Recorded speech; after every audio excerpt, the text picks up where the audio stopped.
Jenal, waktunya 10 menit. Baik, terima kasih Yang Mulia. Bismillahirrahmanirrahim. Assalamualaikum warahmatullahi wabarakatuh. Waalaikumsalam. Salam sejahtera buat semuanya. Om Swastiastu, Namo Buddhaya, salam kebajikan. Yang Mulia, Hakim Konstitusi, yang terhormat pihak DPR atau yang mewakili, pihak pemerintah atau yang mewakili, kuasa hukum pemohon, prinsipal, dan Ibu Bapak sekalian. Izinkan saya menjelaskan setidaknya 3 hal yang mau saya sampaikan dalam keterangan ahli yang sudah saya berikan keterangan tertulisnya mengenai hal-hal yang ditanyakan kepada saya oleh pemohon berkaitan dengan pengujian materi pasal 187 ayat 4 dan pasal 209 ayat 2 Undang-Undang 17 tahun 2023 tentang kesehatan. Yang pertama, begini Yang Mulia, saya tentu tidak akan membacakan, saya akan menyampaikan yang pokoknya saja. Saya yakin Yang Mulia beberapa hal teknis mengenai hukum Yang Mulia Hakim Konstitusi juga merupakan pakar hukum tata negara dan paham betul mengenai hal ini, sehingga saya akan mempersingkat. Yang pertama tentu saja saya bicara soal kalau kita bicara teori, normatif yuridis, teknis penyusunan undang-undang, dapat dikatakan bahwa setiap pembentukan perundang-undangan harus memiliki dasar hukum. Dasar hukum ini harus jelas sebagai landasan konstitusionalnya.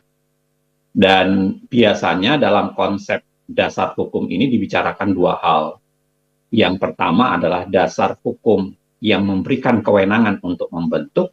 Misalnya kalau dibentuk usulan dari pemerintah, maka menggunakan pasal berkaitan dengan kewenangan pemerintah, kalau dengan DPR berkaitan dengan pasal 20 dan 21, dan kalau DPD terlibat tentu mencantumkan pasal 22D bagian dari yang membentuknya.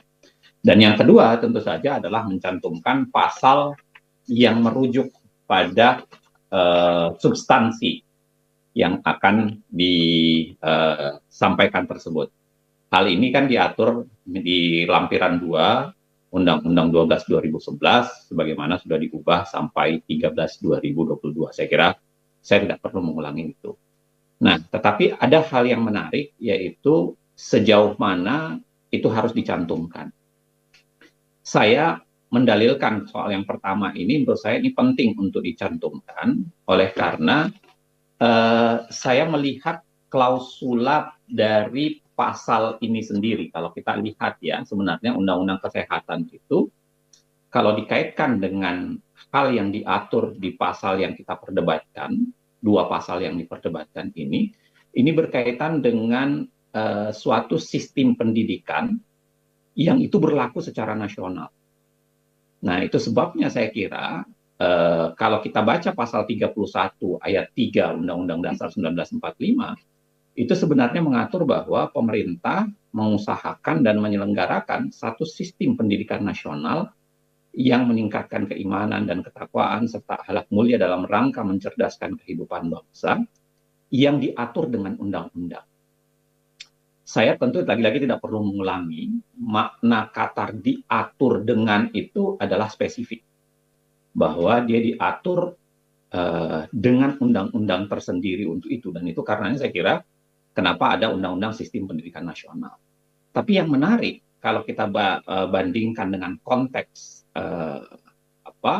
pasal yang kita perdebatkan, bagi saya kedua pasal ini itu mengandung unsur di mana ada satu model pendidikan yang berlaku secara nasional, tetapi kemudian dituangkan di dalam undang-undang, yaitu dalam Undang-Undang Kesehatan. Nah, tentu bisa perdebatan apa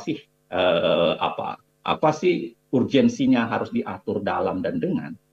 Nah, bagi saya dalam konteks dikaitkan dengan diatur dengan undang-undang menurut pasal 31 ini memiliki konsekuensi yang tidak sederhana.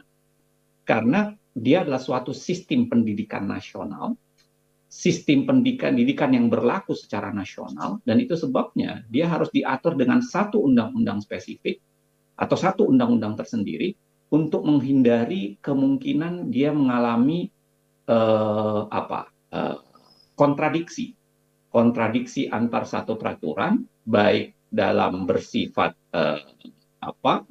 vertikal ke atas maupun bersifat horizontal ke samping. Nah, itu sebabnya kenapa saya masih bisa menerima ketika undang-undang pendidikan kedokteran itu diatur dalam satu undang-undang tersendiri. Karena menurut saya itu masih berjalan sesuai dengan konsep pasal 31, yaitu ada sistem pendidikan bagi dokter diatur dalam satu pasal, diatur dalam satu undang-undang sesuai dengan logika pasal 31 ayat 3 Undang-Undang Dasar. Tetapi kemudian ketika hanya menitipkan satu dua pasal diatur dalam undang-undang kesehatan, dan itu pun sangat berpotensi untuk bertabrakan dengan undang-undang sistem pendidikan nasional, saya kira itu bukan hal yang sepele. Itu bukan hal yang bisa diindahkan begitu saja. Apalagi saya bilang tadi, ketiadaan pencantuman pasal 31 ini seakan-akan memperlihatkan politik hukum yang tidak memadai sebenarnya. Nah, ini yang saya mau bahas di yang kedua. Yang kedua saya mau bilang begini, bahwa politik hukum, saya memaknai politik hukum itu dalam 4 hal. Ini ada dalam buku saya yang saya tulis, Politik Hukum Pembentukan Undang-Undang, sekitar beberapa tahun yang lalu. Saya memahami bahwa politik hukum itu sekurang-kurangnya harus dimaknai dalam 4 konteks. Yang pertama, konteks yang saya sebut ideologis yuridis tentu saja. Ideologis ini maksudnya dia harus disesuaikan dengan bunyi Undang-Undang Dasar, lalu kemudian disesuaikan dengan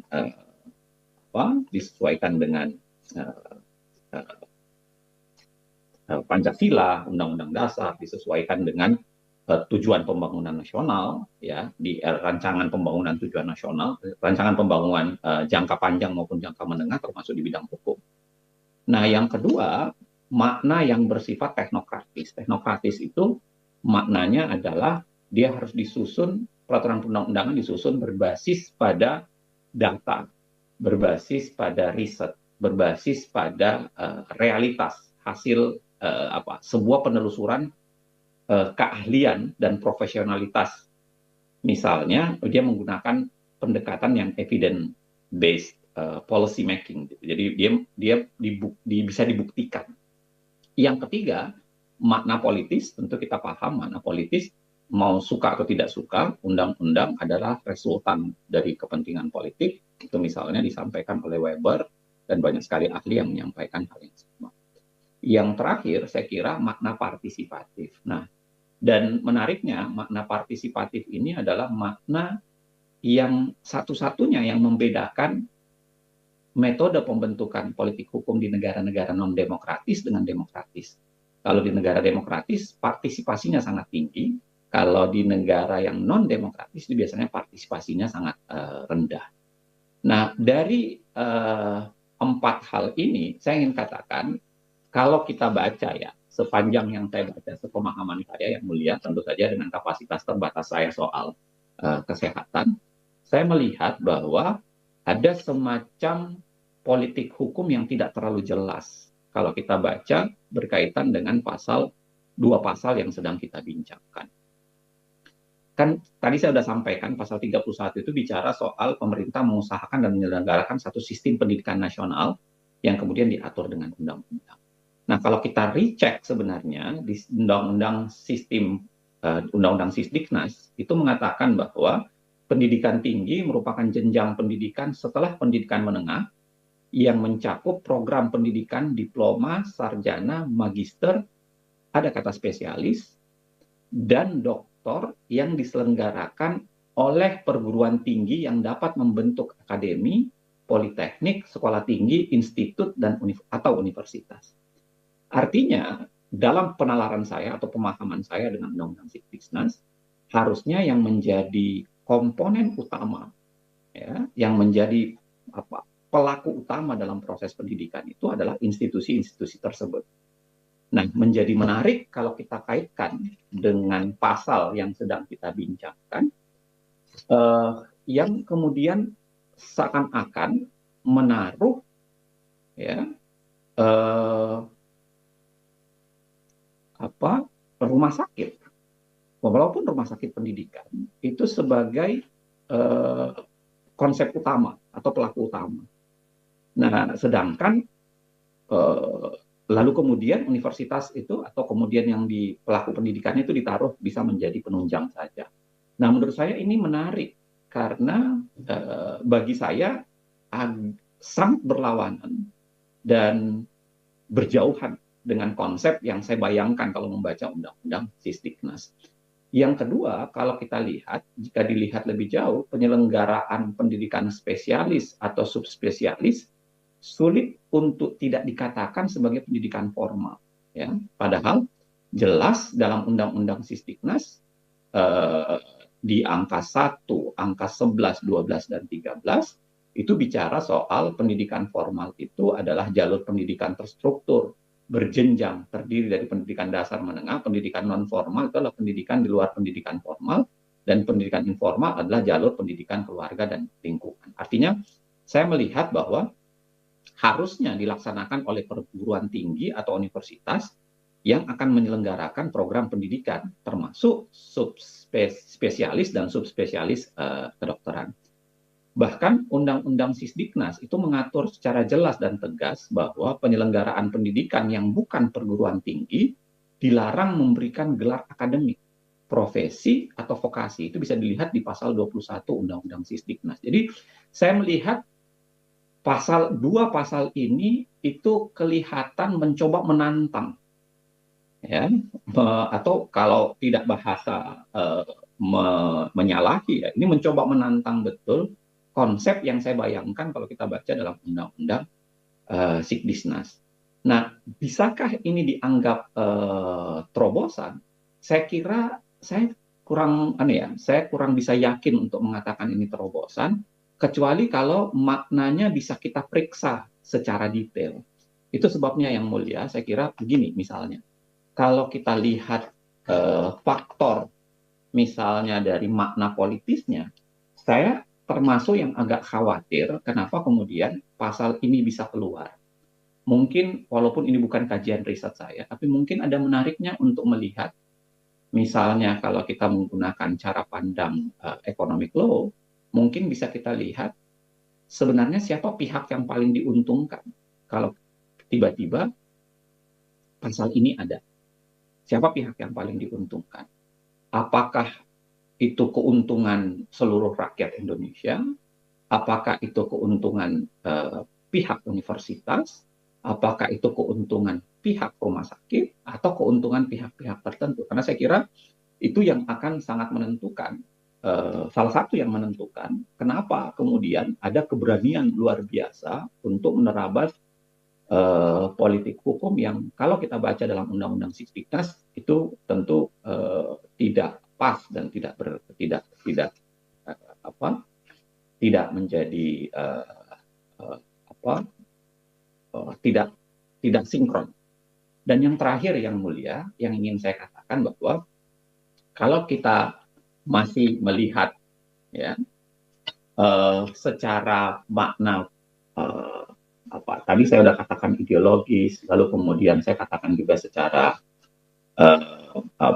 secara teknokratis, mungkin ada baiknya memang memeriksa secara detail, lagi-lagi karena mohon maaf karena ini bukan wilayah kajian saya, mungkin memeriksa secara detail apakah model sejenis itu diterapkan di negara lain dan secara evidence based itu menimbulkan keuntungan yang luar biasa. Karena kalaupun diterapkan, pertanyaan mendasarnya apakah kalau diterapkan di luar negeri, pernah diterapkan di luar negeri misalnya, apakah itu sistemnya sama dengan kita? Apakah itu betul-betul sebangun? Yang saya khawatirkan, yang terjadi itu adalah model cherry picking. Mengambil yang baiknya saja, sekedar untuk dipakai, padahal sebenarnya jangan-jangan ada pihak yang diuntungkan di belakangnya. Dua analisis ini berada di luar kajian saya, karena saya tidak pernah meriset soal siapa pihak diuntungkan di balik industri rumah sakit, plus saya tidak pernah melakukan penelitian soal bagaimana model pengelolaan spesialis dan subspesialis dengan menggunakan rumah sakit di berbagai negara. Tapi menurut saya, dua hal itu yang sangat penting untuk meletakkan, melengkapi betulkah politik hukum ini bisa dianggap sebagai terobosan, sehingga berani betul untuk menerabas konsep pendidikan nasional yang saya bayangkan itu dipakai, plus pada saat yang sama berani untuk menerabas undang-undang dasar yang maknanya menurut saya jelas mengatur dengan maksud supaya terjadi sinkronisasi dan mengubahnya menjadi diatur dalam undang-undang kesehatan. Saya kira itu yang mulia, mudah-mudahan memberikan tambahan, dan itulah yang saya bisa sampaikan sesuai dengan keahlian saya sebagaimana saya nyatakan di sumpah yang saya bacakan. Saya tutup di sini yang mulia. Allahumma bihamdika wa Assalamualaikum warahmatullahi wabarakatuh.